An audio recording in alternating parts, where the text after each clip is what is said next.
Yo, what is going on, Cover One Crew? Welcome back to the show, keeping down the path of rookie rankings, this time on the wide receivers top 15. A lot of talented wide receivers out of this class, not overly abundant in the elite talent players like we have been spoiled to over the years with guys like J.J. Chase and company. This is not necessarily that class. We do got a few top-end talented wide receivers, and then the drop-off is quite a bit to that secondary level where you're going to see a lot of guys be the good 10-year starters or 10-year players, but they're going to have those secondary roles in hopes that they can build and develop into something that much better. Let's talk first on the board. Top 15, Ted McMillan. He finds himself with those Carolina Panthers. And again, much like the Genty and Omarion Hampton case, this is a 1A situation for me. If we had a clear vision and picture on a Travis Hunter, what his role is going to be with these Jacksonville Jaguars, will he be a full-time wide receiver? Is he going to split? How will that go down? Travis Hunter is my number one. If that is the case, if he came out of this draft being a true wide receiver, Travis Hunter is my number one. But for today, I'm going to say Ted and Travis are the 1A situation for me. I'm going to say Ted right now. He's going to insert himself in this situation 100% from day one as a wide receiver one for a Bryce Young. Massive upside does reside here. Will he ever, reach the levels of being the true alpha? We will see. There were 200-yard plus games in his college career, and he showcased the flash that he can be that dude. Bryce Young definitely was on the rise last year as the season did wind down, so he is my 1A to Travis Hunter, 1A. Number two, Travis Hunter, like I said, 1A as well. He is the best player coming out of this draft class,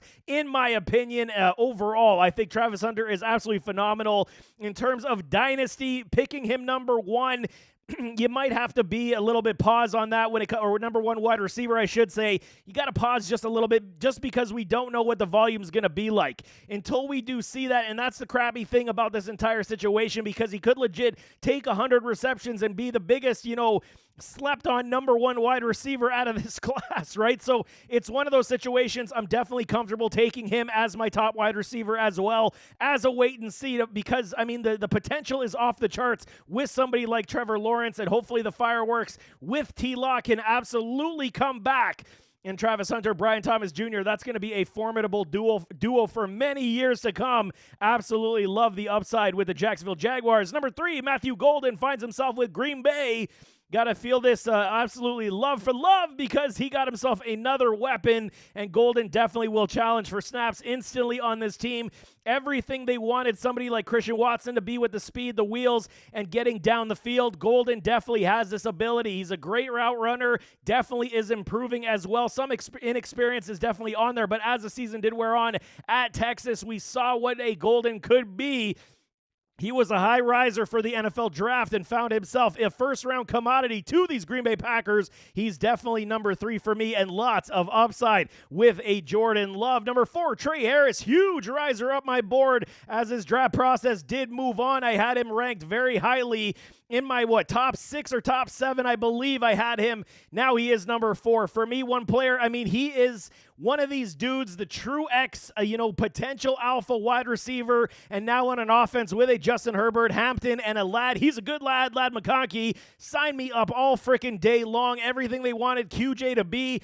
He's got hands. He's got ability. He is that possessional wide receiver. He's got himself a little bit of Nico Collins in him as well. Do like this move a lot. Trey Harris is a big riser for me. Number 4. Number 5, Emeka Egbuka. You guys know he is one of my guys. Love me some Emeka.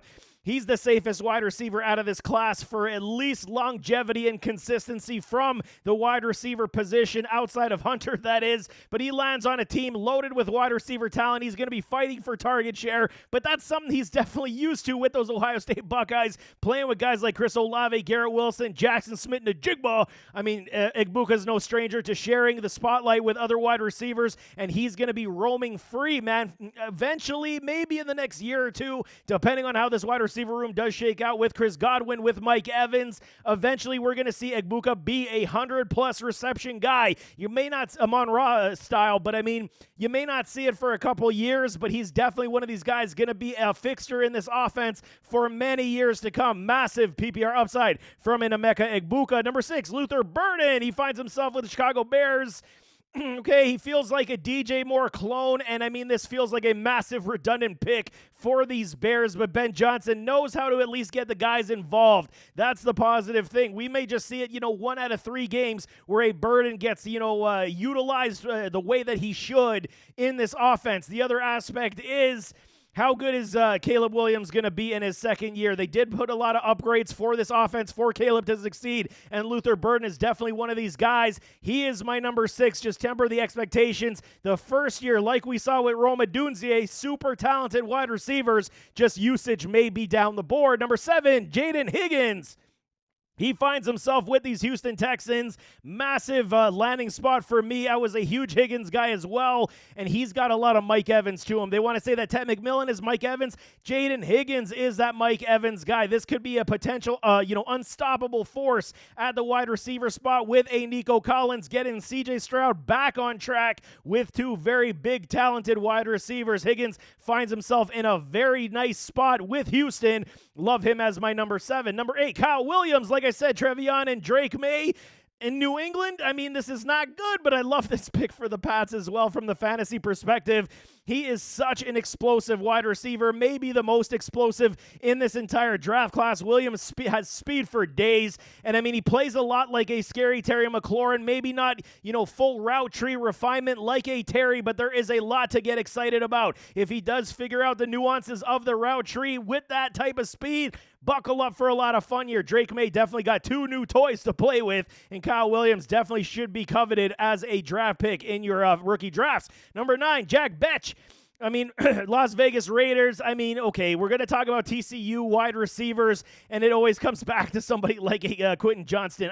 Okay, I'm not going to say that because Betch is actually very good. He's very reliable, very big, and he is a good, talented, possessional wide receiver, and he could make a name for himself very fast on a team that doesn't necessarily have a true alpha-type wide receiver. Is Betch ever going to be, or Beck ever going to be, a true alpha guy? Probably not. I find him being more that secondary guy that could do a lot of damage with a lot of volume. Playing with somebody like Brock Bowers and Geno, and now with Genty, Senior Bowl definitely rose the stock of a Beck, but I think that he is an extremely talented wide receiver that will make a name for himself relatively early with a Pete Carroll and Geno Smith. Number 10, Jalen Noel. This guy was rising up boards. Huge Senior Bowl for this guy as well.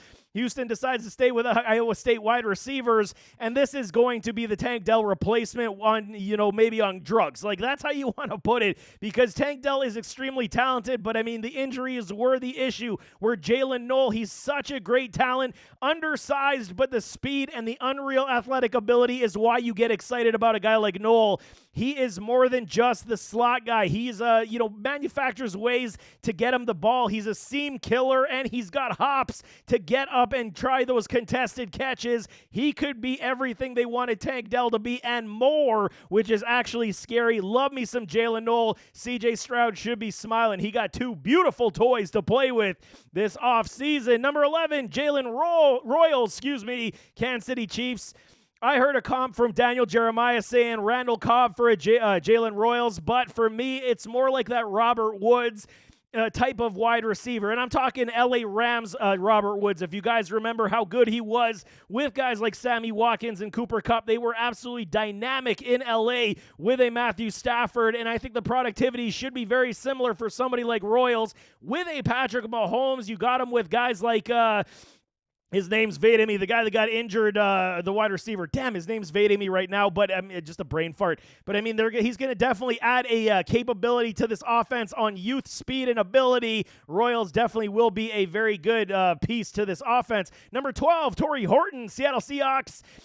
Colorado State, Torrey Horton, one of my dudes as well. Love this guy's talent, love his ability. Massive numbers at Colorado State, but a knee injury definitely cost him his higher draft placement. He should have went in the 2nd or 3rd round. As good as he has been, over I believe it was like 3,600 yards this man put up in college football. His hands are like glue. You go watch that game he played against Colorado Buffaloes. I think he had like 14 receptions that day. He was just, absolutely targeted in high abundance. He is no stranger in this regard. Good size, 6'2", nearly 190. He will play alongside a Jackson Smith-Njigba with a Sam Darnold, feeding him the PPR upside. Love this landing spot for him. He's definitely going to challenge for valuable snaps early on. Number 13, Chimere DK. He finds himself with these Tennessee Titans. He's one of these potential secondary wide receivers that I'm talking about. He's going to be uber reliable, and he could be one of these guys that carves out a role for himself, getting him like 5 receptions a game.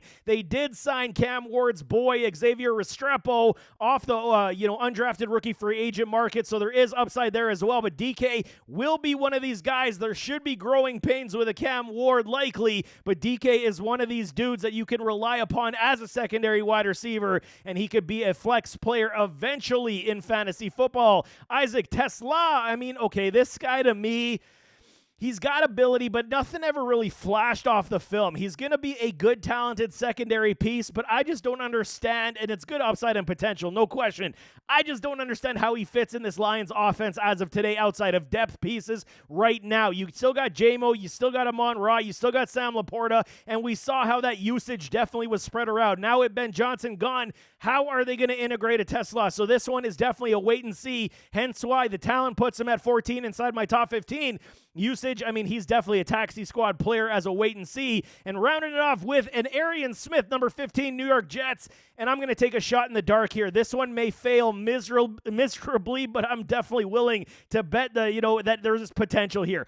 Out of this rest of this wide receiver class, Smith is probably one of the faster track guys out there and will burn you deep. The problem that Smith has is a massive dropping problem. If he does not fix this very quickly, he's going to find himself out of the NFL extremely quick as well. So he definitely has some things he's got to round out, but the speed and ability that he does possess, definitely inexperienced as well. Not enough started snaps for me to get comfortable to say this is who he is. Still a lot of growing pains to be done for a Smith, but he lands with these New York Jets to be that true field burner with size and ability. Give me him at 15 on a taxi stash as well. But there you have it. That is top 15 wide receivers as we, dissect this post-NFL draft. Gotta love it. Your dynasty drafts are definitely coming soon. Mine are coming soon. I think I got like 10 coming, as it's going to be unbelievable, but at least get you guys in the know on what I see with these pass catchers. But nevertheless, as always, don't forget to hit that like button, hit that subscribe button, jump in those comments, give me your thoughts, and we'll see you next time. I am out.